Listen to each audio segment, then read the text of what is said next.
back to another episode of Debatable with your hosts Nina and Kyle. As always, I'm Nina.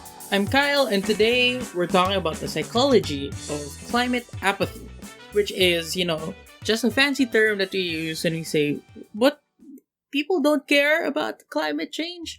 But more broadly, we're going to talk about the effect that the reality of climate change has on our mental health. The first thing we want to talk about then is just how frustrating it is to talk about the climate crisis in the first place. Because the thing about climate change is that you try to look at it from one angle, then you realize so many more things are affected.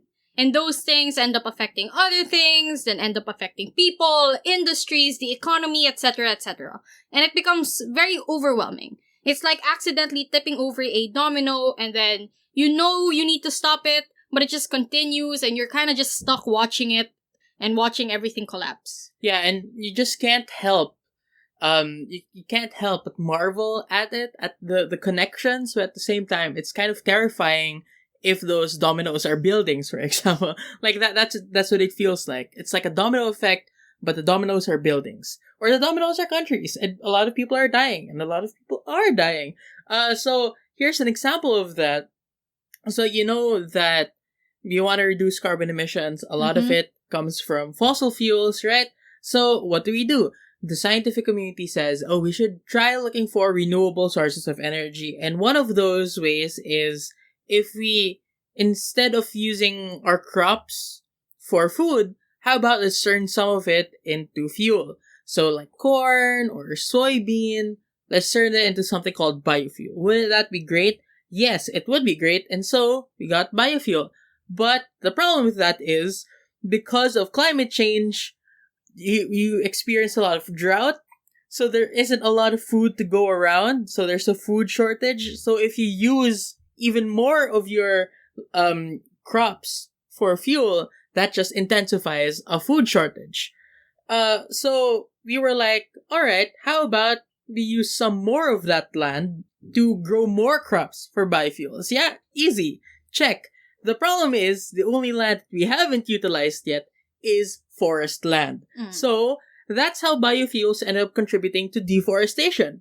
And by the way, a lot of that forest is occupied by indigenous peoples, so you have to shoo them out as well. And by the way, also, the international community is now condemning you for it, and now several EU leaders are threatening to end trade deals with you. And also, the Amazon forest is now a carbon source and not a carbon sink, partly because of this also. And that's not hypothetical. That's literally what happened in Brazil. A lot of the deforestation of the Amazon forest happened to make room for soybean production, which was used in part for the making of biofuel. So that renewable energy that we wanted, just for Brazil, it kind of backfired somewhat. And the thing about that is, climate change has created all sorts of problems, such that even if you try to fix it in one way, you are indirectly hurting another part of society because of it. So for Brazil, at least, climate change and energy shortages, food shortages, indigenous people's rights, international relations, they're not different debate themes. It's all just one big problem blob that we have to solve at the same time, it seems. Yeah, and if you're overwhelmed, that's fine. It's understandable. We're also overwhelmed, which is why a few of our episodes recently have been talking about the climate crisis quite a lot. If you're tired of it, you shouldn't be, because it's a real pressing issue and things just get worse every day, and there's more to learn about it every day. But you should know that whatever happens or whatever you might be feeling, chances are you're still in a more privileged position than those who are vulnerable. And we therefore have this sort of obligation to know what we can do and help as much as we can to not just save ourselves, but save those who are in positions that are unfavorable in comparison to us. So, for example, Greta Thunberg has said that she felt depressed because of the realization that global warming exists and would ruin lives, but it hasn't stopped her. And I guess the feeling of depression is a new phenomenon called Solastalgia.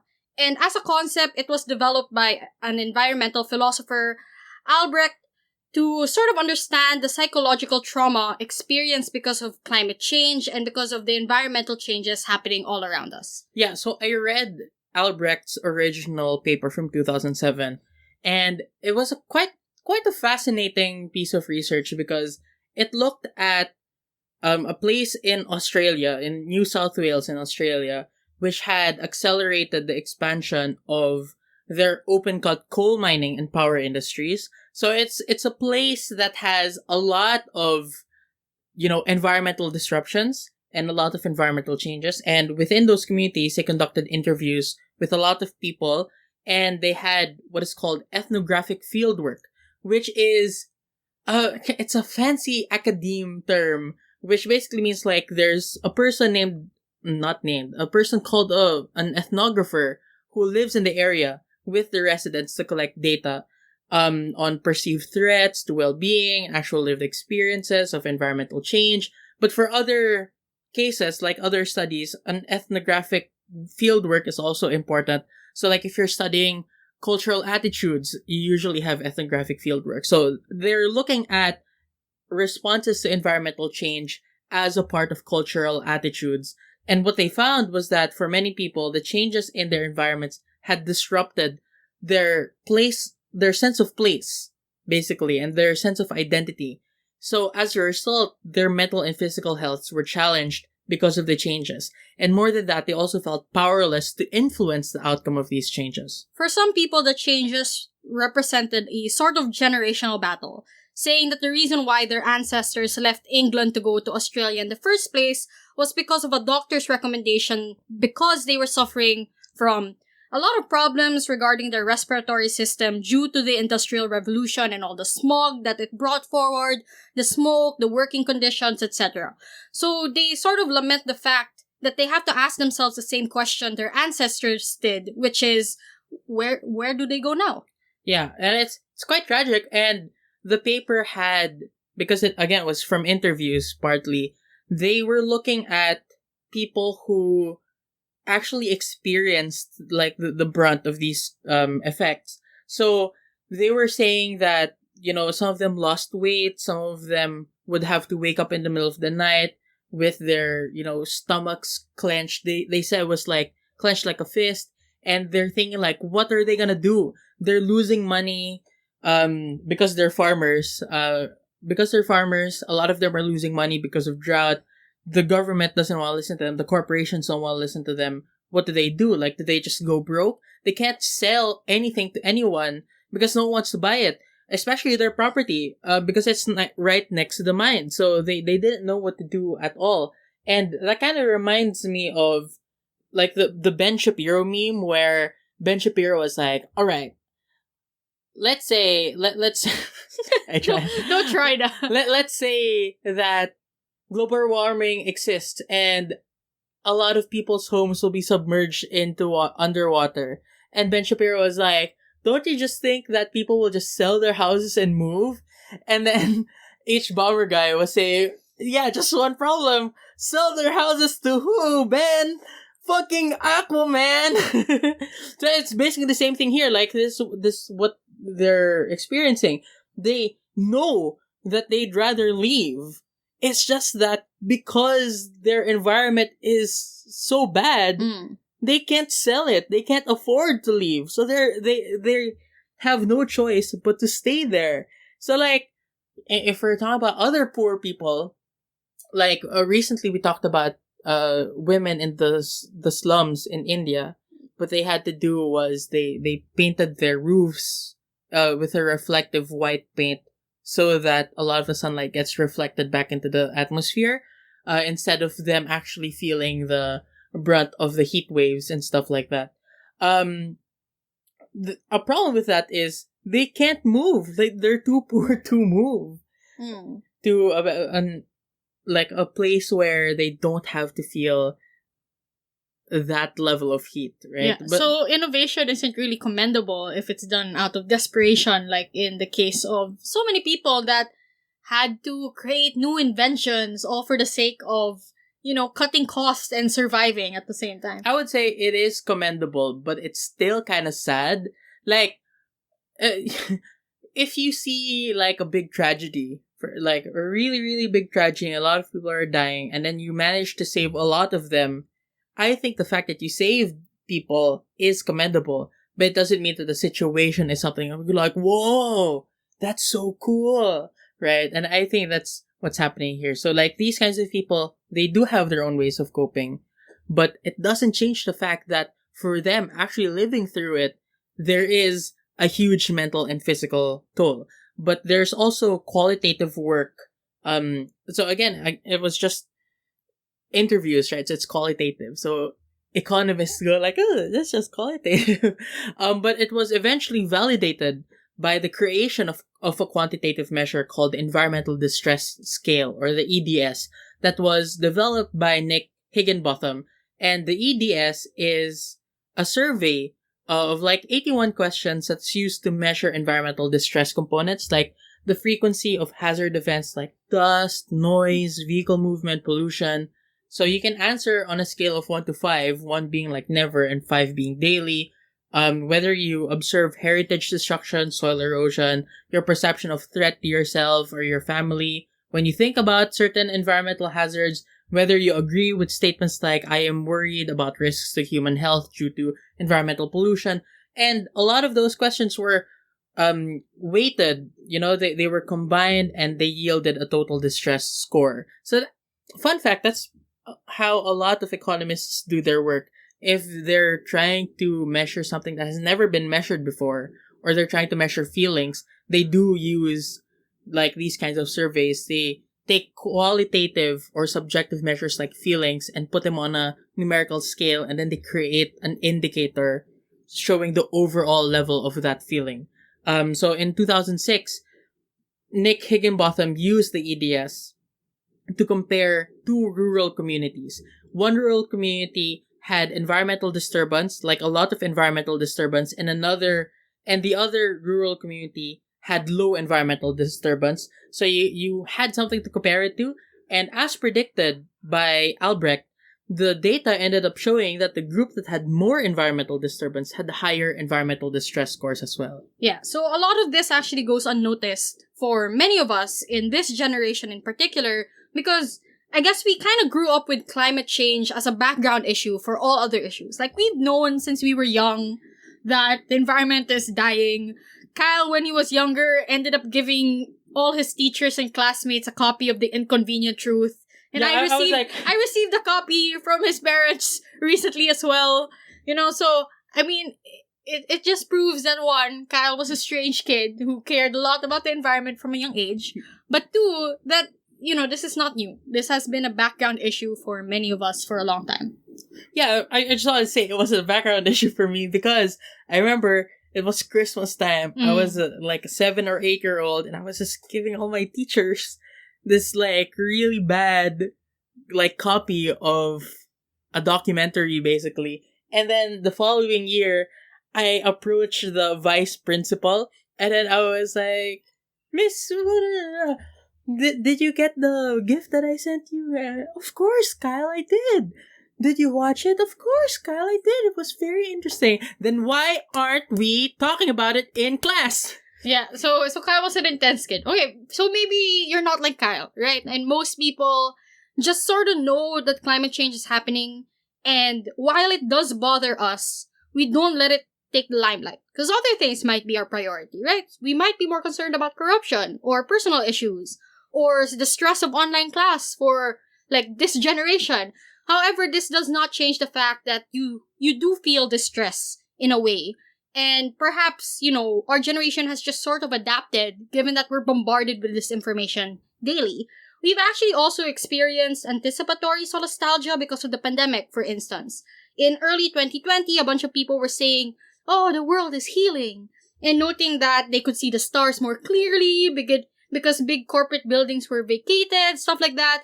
Some even said the canals were starting to clear and there were wildlife spotted again. Do you remember the tweet that was Yung Manila Bay? Not Manila Bay. I think it was abroad, like Venice. The canals cleared up for like a week. And the fish came back. And I guess a lot of us felt sad about that too, despite the fact that it's good news, because we want the world to heal, but we just don't like the fact that it highlighted how big our impact is on an environment as people, and then everything became better when we just stayed at home and did nothing. And I guess we're fearful of the fact that we'll lose it all again when the pandemic is over, or when a country tries to reopen prematurely and go back to quote-unquote normal. Yeah, so solastalgia as a word is quite interesting because they did take some cues from nostalgia. Nostalgia is like you're yearning for a past that isn't there anymore. So it's based on a reality that you're experiencing. So, and solastalgia is sort of like yearning for a sort of environment where you do feel safe in that isn't there anymore or is in the process of deteriorating. So when we're talking about anticipatory solastalgia, you are in an environment where everything is cool, you find, a sense of place, you find a sense of identity, but you're anticipating that will be taken away from you. And I guess you can compare it to you are still at home, and then you know that a big move is coming up, like you're going to move to a different country. And for this time, you are already sad, even though you haven't left yet, because you're anticipating how sad you will be once you actually leave your home. So that's basically what people are feeling with anticipatory solastalgia. And yes, this does actually affect children more than usual. And this applies to me, I suppose, and Greta Thunberg. Not that I'm comparing myself to. But yes, this really does affect children more than usual. So Carolyn Hickman researched about how children perceive climate change using free word association. And this is an interesting methodology as well. Sorry, I keep talking about the methodologies because it's always so fascinating to me what exactly is being measured. It's kind of like a nerdy side of me, But like the purpose of free word association when it comes to psych studies, and I did ask Miko about this as a former psych major, they told me that it's used to measure cultural attitudes because the way that we process language is not like you see a word and that's automatically, what it means. Like you see TREE and you see it, you don't automatically go like, oh, that looks like the thing in my backyard, right? You only know that it's a tree because you made the connection with some other thing. So if you open like a dictionary and you're going to look for a word, you're not going to see like a picture that you're not going to see a picture. You're going to see other words that define that first word. So that's basically how we develop as even a culture. You create a lot of these connections, and that's how free word association is used to look at qualitatively cultural attitudes towards a certain thing. But it also kind of looks at how you deal with trauma. Because if you say a certain word and the response was completely irrelevant, what I was told is that it might be considered an avoidant trauma response where an association is suppressed by the subconscious or something like that.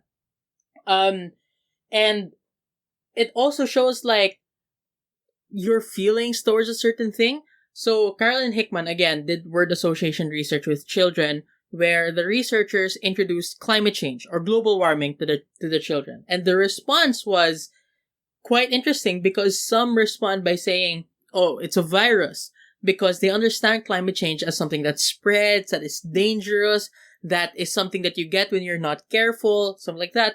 But what was really telling for me, and it was highlighted in their paper, actually it was like one of the prologues to the paper. You know when you write the paper and there's like a quote before it? That was the quote. Parang, how do you feel about climate change? And then the response of the child was just, which at face value already like shows anxiety over the situation.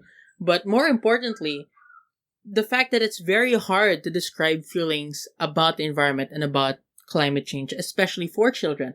And they had follow-up interviews with this kid, and those follow-up interviews showed that a source of the anxiety was the fact that, at least from the perspective of children, grown-ups didn't care about global warming, or, at the very least, people don't think that grown-ups, quote-unquote, grown-ups care about global warming. So, solastalgia as a word is just made up. We can all agree it's made up by some philosopher much like a lot of different words. And I know a lot of debaters are sensitive about make-up words, especially since we have a tendency to just use words from different like fields, like delta, and then we jargon up our speeches and things like that.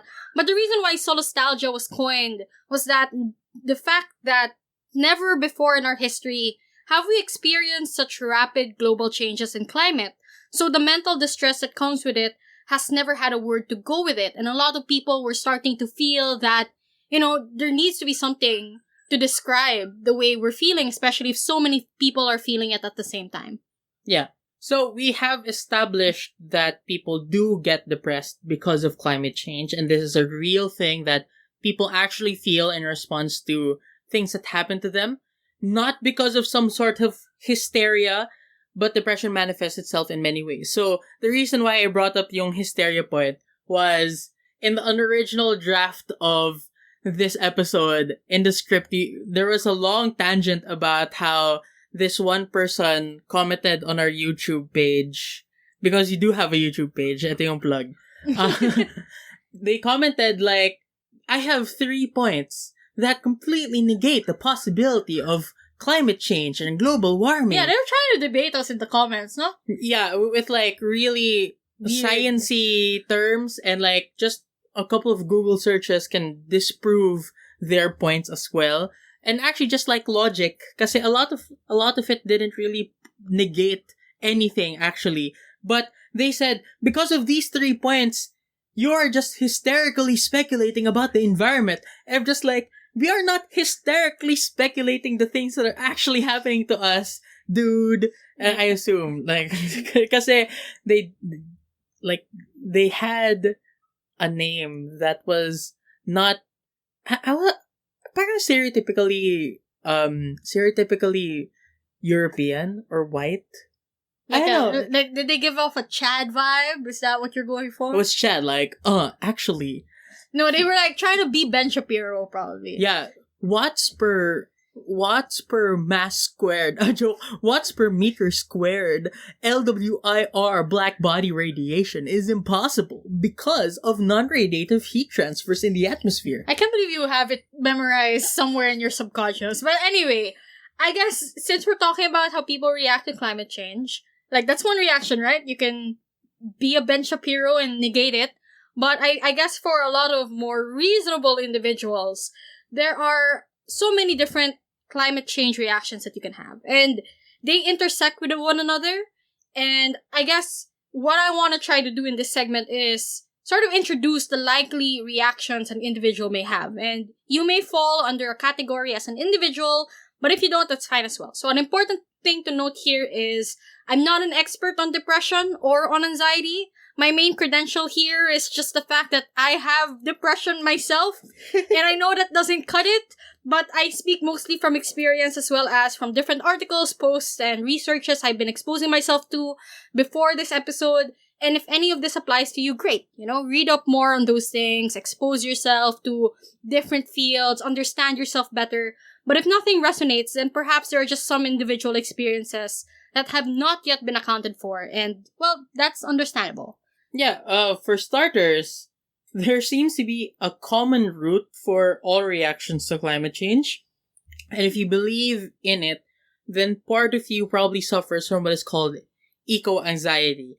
The American Psychology Association, or the APA, describes eco-anxiety as the fear, and it's not just any regular fear, it's a chronic fear of an environmental cataclysm, or like an apocalypse type scenario that comes from observing the seemingly irrevocable and irreversible impact of climate change and the associated concern for your own future and the future of next generations. And the APA considers that when you internalize all of these environmental problems that affect our planet, it does have psychological consequences of varying seriousness in some people. It manifests in different ways.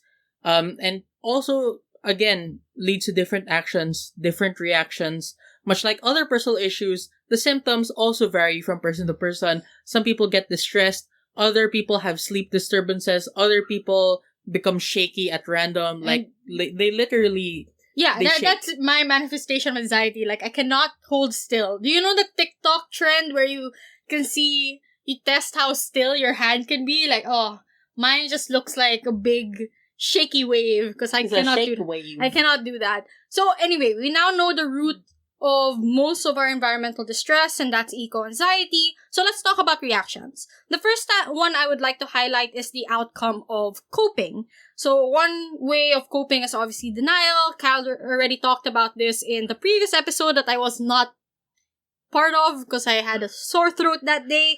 So if you want a rundown of that, you can listen to that episode. But what I want to discuss is the other strange ways we cope as a society. Mainly humor and doom scrolling. And doom scrolling is also a new made-up word because that's also a phenomenon that is very iconic to our generation into the 20th century. 21st century. What? 20th century. they had social media na pala then. But yeah, so 21st century is really known for doom scrolling. So our generation seems to be good at this. We deal with depression through the use of doom scrolling as well as humor and memes. It's an interesting phenomenon, really, because we laugh at things we know to be serious, and making fun of it does not decrease how serious the situation is, for most people at least, but it distracts us long enough for us not to fall into a constant pit of despair. Some would argue humor brings awareness to serious issues. Others argue it downplays the situation, which makes things worse. And I've seen this debate happen a lot. There was even a tournament where we set a motion as AdScore about whether memes on depression do more harm than good. I'd say the discussion can go either way, right? That's why it was set as a motion. It's complex, it's tricky, especially since feelings vary depending on your circumstance, and you can't really generalize how a particular person will cope or choose not to cope. Yeah, so Nina is the doom scrolly type, and I'm the humor type. Yeah. So, like, the other day, it was 9/11 the other day, and we were both sad about it in different ways. Like, we were commemorating 9/11, not in, like, the happy way, but we were both sad, but we were manifesting it in different ways. Like, Nina, for the entire day, was watching documentaries about 9/11, and I remember, like, there was a point where I couldn't talk to you because you were just like, I'm too sad. I'm reading this article about The flyers, yeah. Meanwhile, my coping mechanism that day was like, I woke up before everyone else. And then Are you sure you woke up before everyone else, or you were still awake by the time? Oh, I was awake by the time people were waking up. So I was like, I went to my brother's room, and he was still asleep, but I wanted to wake him up, so I wanted to wake him up with a joke, and I said, "Hey, you know who turns 20 today? Because he just turned 20." Yeah. And he was like, "What?" And I was like, 9/11. I was like, God damn it. Yeah. Yeah, so that's basically different ways of coping. And it's not necessarily healthy because it's either you, like, fall further into a pit, or at least in the sense of humor, it's not as bad as denying it or denying its existence, but it's more of like you're downplaying its seriousness, because if you accept or realize how serious it is, it will take a bigger toll on you. So it's not necessarily healthy. But if you haven't seen the Netflix special, and I'm talking to the audience now, if you haven't seen the Netflix special... Oh, you were talking to me? No, I was talking to you earlier. Okay. Now I'm talking to the audience. If you haven't seen the Netflix special of Bo Burnham called Inside, I think that you should. Nina and I have watched it like 3 times already. There are a lot of interesting takeaways there regarding our generation's relationship with anxiety and humor. And more specifically, there's a constant background narrative about climate change and how the world is doomed because of it, amongst other things. And one of the last songs in the special, it was called All Eyes on Me. There was a line that goes, you say the ocean's rising like I give a shit. You say the whole world's ending, honey, it already did. I can't sing. You're not gonna slow it. Heaven knows you tried. Ano yung kasunod nun? Got it. Good. Now go inside. Get inside. Yeah. Yeah, so a lot of internet hot takes say that it's reflective of our generation's general feeling towards climate change. Like, we know it. We probably personally have tried to do something about it.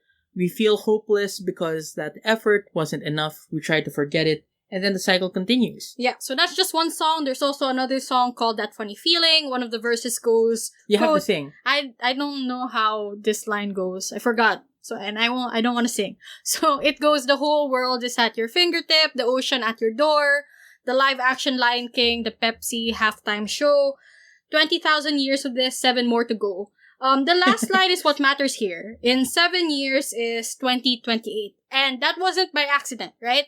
This was actually a reference to a predicted time that the world will end according to the climate clock. If you're not aware what the climate clock is, I recommend you read up more on it. Of course, it's just speculation, but it's speculation backed by data.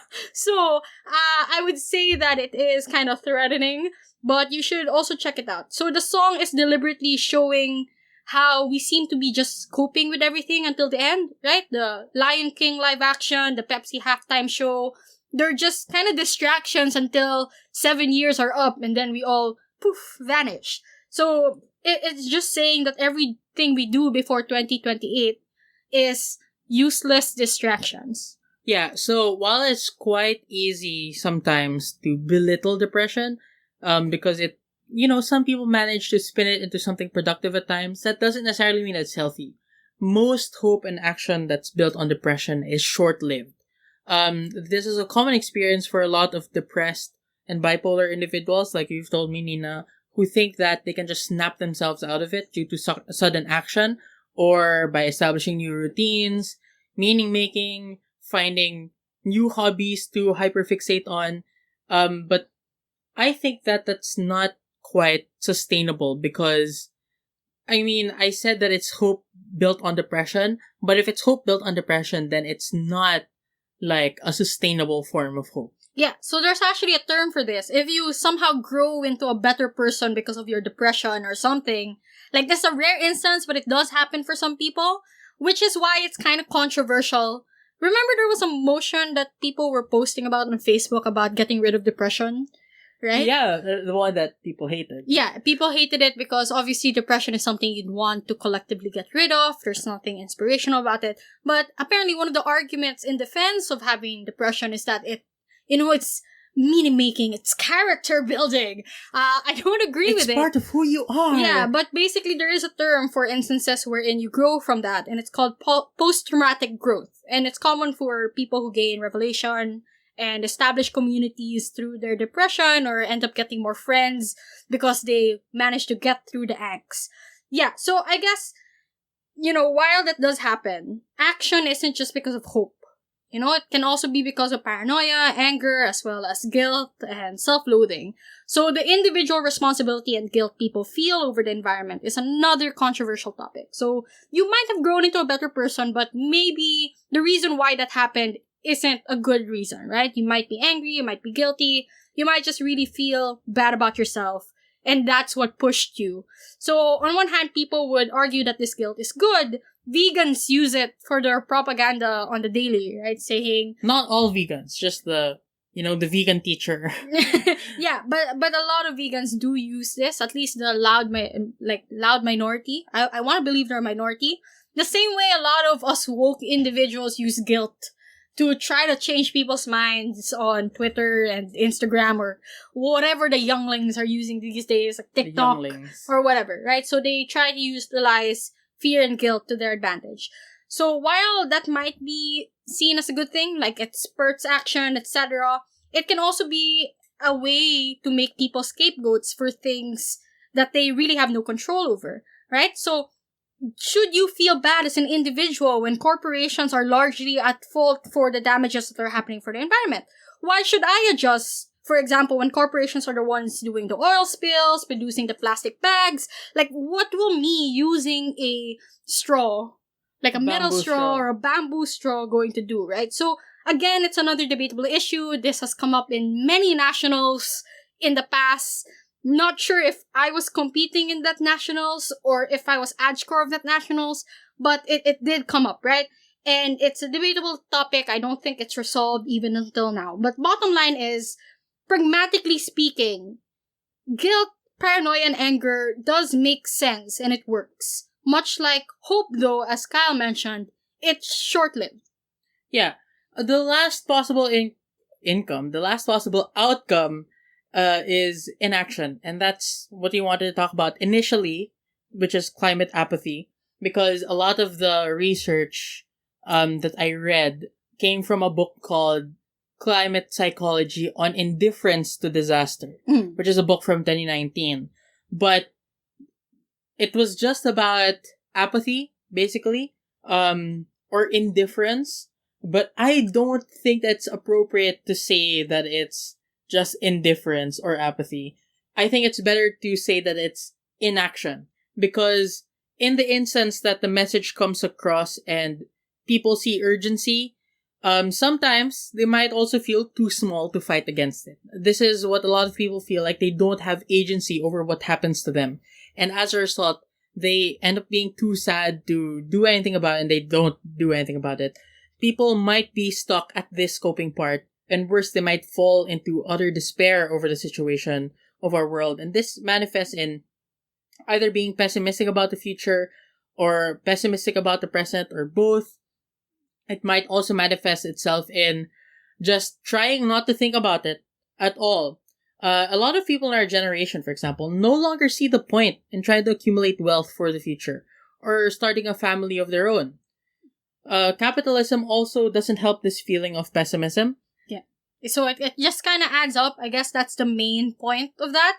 And sometimes, I guess the worst part is that despair gets projected onto others. And projection is a psychological defense mechanism in which individuals attribute characteristics they find unacceptable in themselves to another person.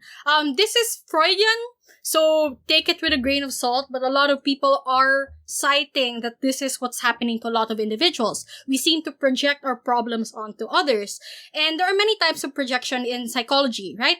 The one that most applies here is called complementary projection. And complementary projection occurs when individuals assume others feel the same way they do. For example, a person with a particular political persuasion or political view might take it for granted that their friends and family members share those beliefs. So I guess this is more of the psychological explanation for echo chambers. If you've heard that buzz term and if you've heard that jargon in debate before, this is like a deeper explanation for why that happens. And that's complementary projection. Echo chambers ba? Or eco chambers? Echo, diba? Echo, sorry. Echo chambers. I was like, is this a new word, like eco chambers, where... Like it's an environment chamber. It's environment chamber. Yeah, sorry. I guess we've just been saying eco stuff a lot. So, yeah. So echo chambers.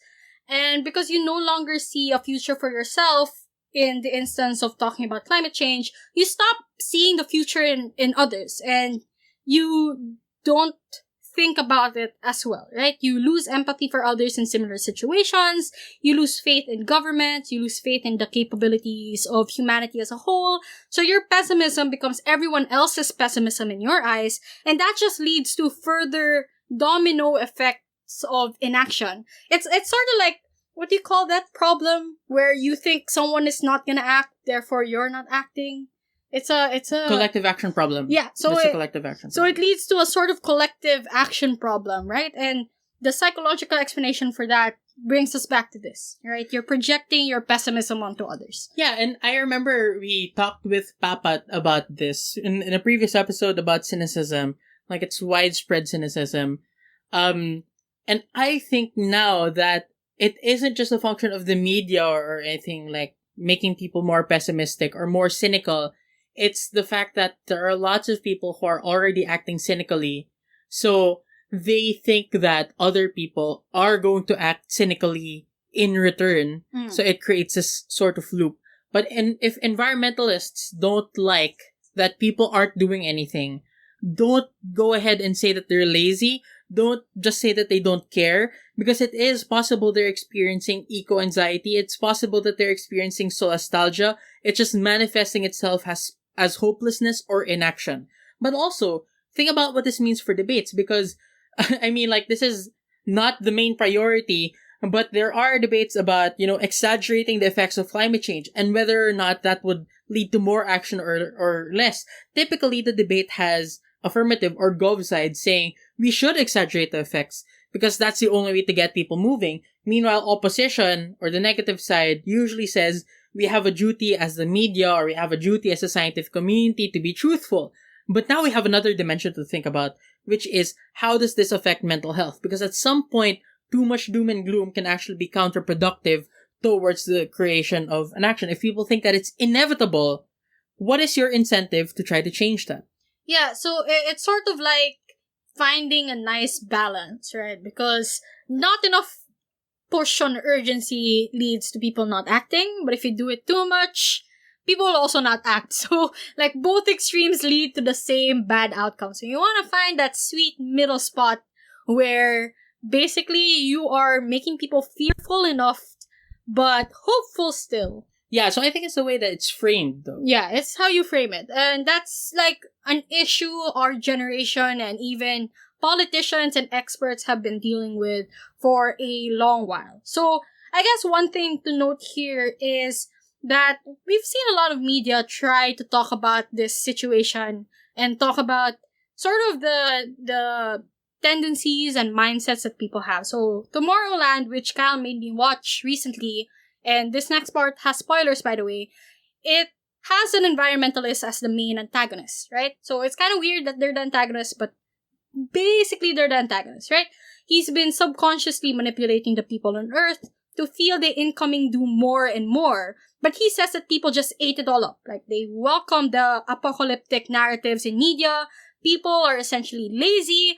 And while this is a work of fiction, we can actually see that happen in real life. Like, there was an era of young adult novels where we just kind of talked about children dying a lot. No, like the Hunger Games. Yeah, the apocalypse already happened. We're just like, yeah, let's not talk about how it happened. Basically, we're in the districts now, and yeah, we're not in a good place. But let's not talk about how we got here, or if there were any efforts to fight that from happening. Let's just assume that it has already happened. Yeah, what other movies? So you had The Hunger Games, which is like the Maze Runner. Then Maze Runner, yeah. I think Divergent has something like that. Hindi. Divergent. It was an experiment. I don't know.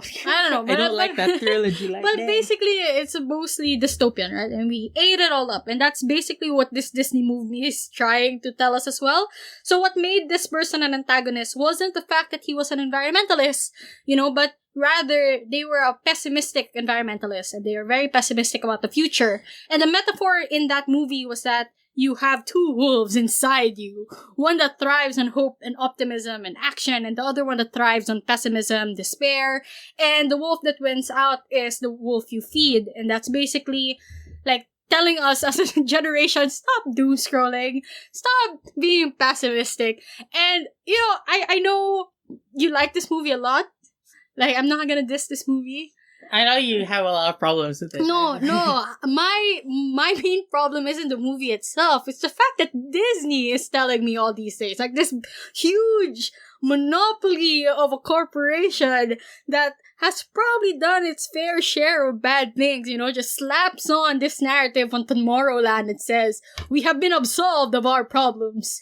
We are trying to save the future. I appreciate it nevertheless because of the message. So, like, there are many layers to any piece of art. Like, there's the text itself, there is the audience reaction, That's fine. there is the circumstances of production. There are 3 levels of cultural studies when it comes to pop culture. But I think that, I mean, parang hindi naman sa misleading na when you said that the environmentalist was the main antagonist.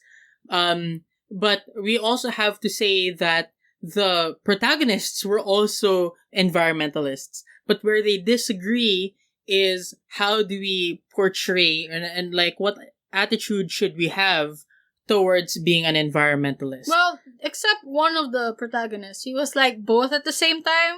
Like a pessimist at first and an optimist. See George Clooney. Yeah, George Clooney was like, I guess George Clooney is meant to represent the older generation, right? Like, yeah. Because they have been growing up with pessimism and the younger generations are full of hope. So the younger generation wants to influence us. Oh my god, we're part of the older generation now. But yes, like our generation, like the people in their 20s and 30s to enact change. Yeah, so I think you can draw like a table here, and then you go like, are you acting or not acting, and are you doing that out of hope or out of despair? Mm. So I think the real battle is against the combination of passivity and hopelessness, because you can be hopeful about the future but passive.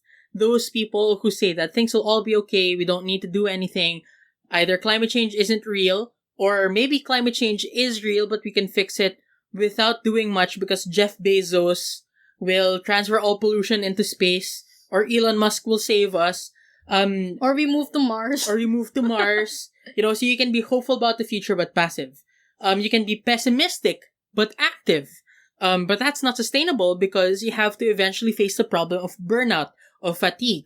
You can be pessimistic and inactive, where nothing happens at all, which is what you just talked about, and you're sad that nothing's happening, and you end up doing nothing, and because nothing's happening, it's a negative feedback loop. We have to hope.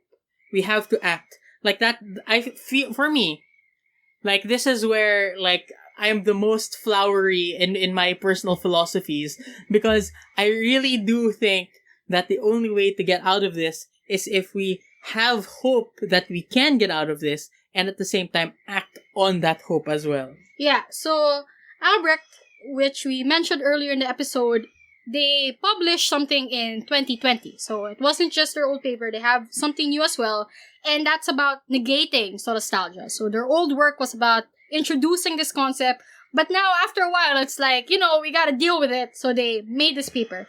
And it says that our emotions focusing on protecting the earth, coupled with scientific realism, is where we can find the foundation for hope.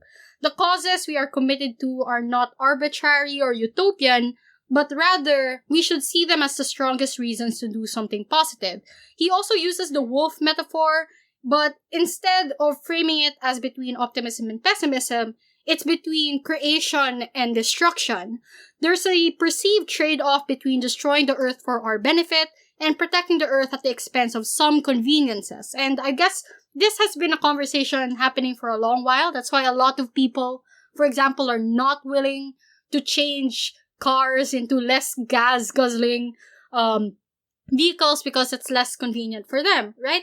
And humans are now in a state of constant confusion where they can clearly see that their own role is there, right? In achieving, for example, the collapse of the environment, that they play a role, even if they don't want that collapse to happen. But at the same time, it's really hard to imagine an alternative to the current system because we're so used to a lifestyle. We're so used to how things are that, like, trying to think of alternatives is really difficult because of the fact that you might not understand how it plays a role in your own life.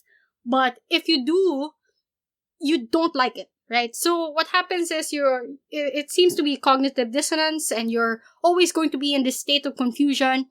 And I feel, this is my personal opinion here, like a lot of environmental distress we feel and confusion is because of capitalism. We have grown so accustomed to like fast shipping, for example, or vehicles that destroy the environment, but they get us from point A to point B, that we're not willing to sacrifice those things. Yeah, ako naman, I have a more moderate view, but like, I'm a bit more empathetic towards people who don't, like, they see that it's bad for the environment, but the alternative would be much worse for themselves personally. So an example here, I think is... just to clarify, I never said I wasn't empathetic towards them. But anyway, just saying I'm confused. I don't like the example because the example was that the only convenience that you're giving up is fast shipping. But for other people, especially poorer folk, it's a convenience, but it's a really, really big convenience. Like that, they might not be able to live without it. So, like sachets, right? Like sachets, but also an example I was thinking of was a jeepney modernization program where you have a lot of gas guzzling or smoke belching jeepneys. Yeah. And the government was saying something like, okay, all the jeepneys must be phased out. We have to transition into electric jeepneys so that it's better for the environment, which is good for the environment.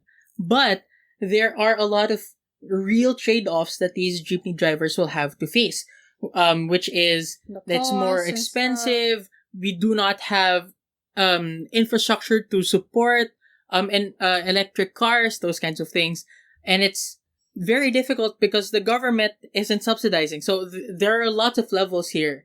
When people say that they're not in favor of jeepney modernization, they're not saying because we don't care about the environment. What they're actually saying is that this is a half-assed way of going about it because you're not looking at the real consequences to people. And as a result, it's a compounding of consequences because of climate change. Because these poor people, they're the ones who are going to be facing the worst of climate change. And now they're also going to bear a lot of the burden in trying to fix climate change by modernizing as well. So we agree. It's all because of capitalism. Like, if things were much more fair, right, and individuals were not in poverty because of accumulation of wealth, then probably the modernization wouldn't be that big of a problem for people if we manage to support them in their transition. Yeah, it's also, I agree, capitalism is bad, but also government inaction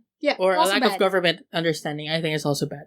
I think what people need now, because it's cognitive dissonance, it's emotional confusion, what people need now, I think, is emotional clarity. And emotional clarity is a goal of a lot of climate psychologists today. Renee Lertzman said that when we do research on how people respond to the climate crisis, researchers should come from a place of empathy instead of from a place of judgment. There's a common idea that if you see someone acting in a certain way, it's because of their ideology. It's a reflection of what they believe, but arguably your feelings aren't necessarily consistent with your ideology. For example, I know that fat phobia is irrational, but I can't stop myself from not liking my body. I feel it anyway, even though I know that it doesn't match my ideology. And for many people, they don't know if it's irrational or not. Some philosophers argue that the feelings and emotions of people inform worldviews, not logic. And you can debate the trolley problem for years and not find a correct answer with logic. So the question now is, how do people choose whether or not they're going to utilitarian or deontological? How do people choose whether they're going to pull the lever or not?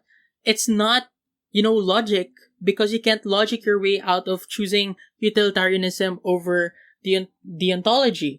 It's feelings, it's personal preferences. So the point is that beliefs about climate change are not necessarily indicative of an underlying political ideology. Like your inaction when it comes to climate change does not necessarily reflect an ideology that you don't give a shit about the environment.